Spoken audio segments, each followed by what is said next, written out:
বিসমিল্লাহির রহমানির রহিম।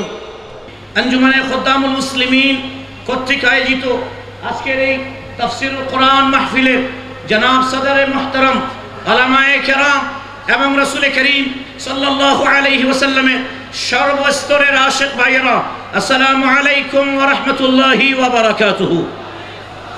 বিগত কয়েক বছর পরে আজকে তাফসীরুল কোরআন মাহফিলে হাজির হতে পেরেছি। আল্লাহ তাআলার দরবারে শুকরিয়া আদায় করছি।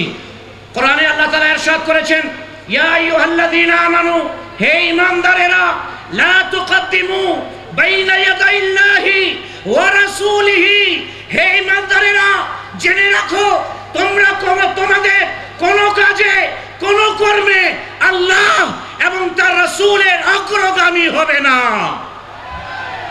अल्लाह ताला अग्रगामी हवा এটা ख्यालेও आना जाए ना। ये मुहाल है, ये इम्पॉसिबल है कि कोई अल्लाह से आगे बढ़ जाए। अल्लाह से आगे कोई नहीं बढ़ सकता। अल्लाह तालार आगे केউ যেতে পারে না। তাহলে উদ্দেশ্যটা কি? তাহলে আল্লাহ তাআলা কি বলতে চান? ইয়া আইয়ুহাল্লাযীনা আমানু, হে ঈমানদারেরা, তোমরা তোমাদের কোন কাজে কোন কর্মে আমার রাসূলের অগ্রগামী হবে না, আমার রাসূলের আগে যাবে না। যে ইবাদত হোক, যে বندگی হোক, আমার রাসূলকে পিছে ছেড়ে সামনে যাবার চেষ্টা করবে না। চিৎকার করে বলুন সুবহানাল্লাহ। কেন এই আয়াত নাযিল হলো? তাকবীর দিয়েন না, সময় নাই, তাকবীর নিয়েন না।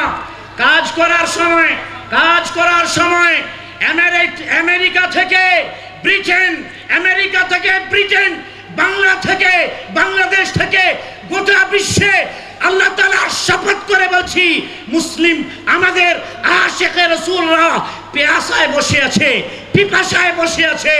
সুন্নিরা জাগো, জাগো, পিস টিভি আমাদের ঈমান ধ্বংস করতেছে। সুন্নিরা জাগো, সুন্নিরা জাগো, এই পিস টিভিকে বন্ধ করার জন্য কাফন বেঁধে ময়দানে নামতে হবে। যায় দেখো না, স্লোগান দেওয়া যাবে না, মানা করেছি, মানা করেছি। আজ গোটা বিশ্ব অপেক্ষার মধ্যে আছে। কয়েকদিন আগে আমেরিকা থেকে আসলাম, চার্চ কিনে মসজিদ বানাচ্ছি আলহামদুলিল্লাহ। এক্সচেঞ্জ মেশিন গাজি নিয়ে তরুণেরা বাবার ওপর দাঁড়িয়েছে, বাবা পীরকে ধরেছ, মুশরিক হয়ে গেছো, বাবা ওরস করো, মুশরিক হয়ে গেছো, বাবা কবর জিয়ারত করো, মুশরিক হয়ে গেছো, তোমাকে হত্যা করা এখন শুধু জায়েজ নয়, ওয়াজিব। জোরে বলেন নাউজুবিল্লাহ।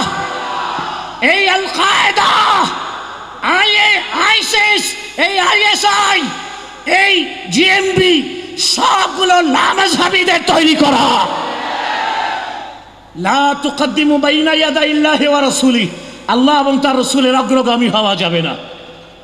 মা আয়েশা সিদ্দিকা রাদিয়াল্লাহু তাআলা আনহা বলতেছেন, একবার এমন হলো সাহাবায়ে কেরাম রাসূল করিম আলাইহিস সালাতু ওয়াস সালামের জবাহ করার পূর্বে কোরবানির দিন নামাজে ঈদুল আজহা আদায় করলেন।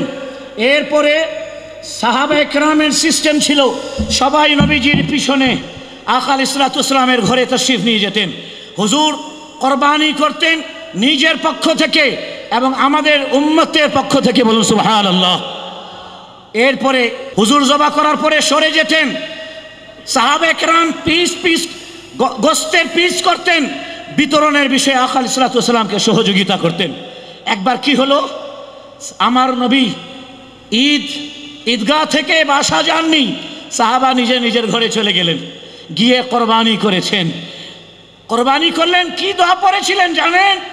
ইন্না সলাতি, নিশ্চয়ই আমার নামাজ, ওয়া নুসুকি, আমার কোরবানি, ইন্না সলাতি ওয়া নুসুকি ওয়া মাহইয়ায়া, আমার হায়াত, ওয়া মামাতি, সব আল্লাহ তাআলার জন্য, লিল্লাহ রাব্বিল আলামিন, সব আল্লাহ তাআলার জন্য।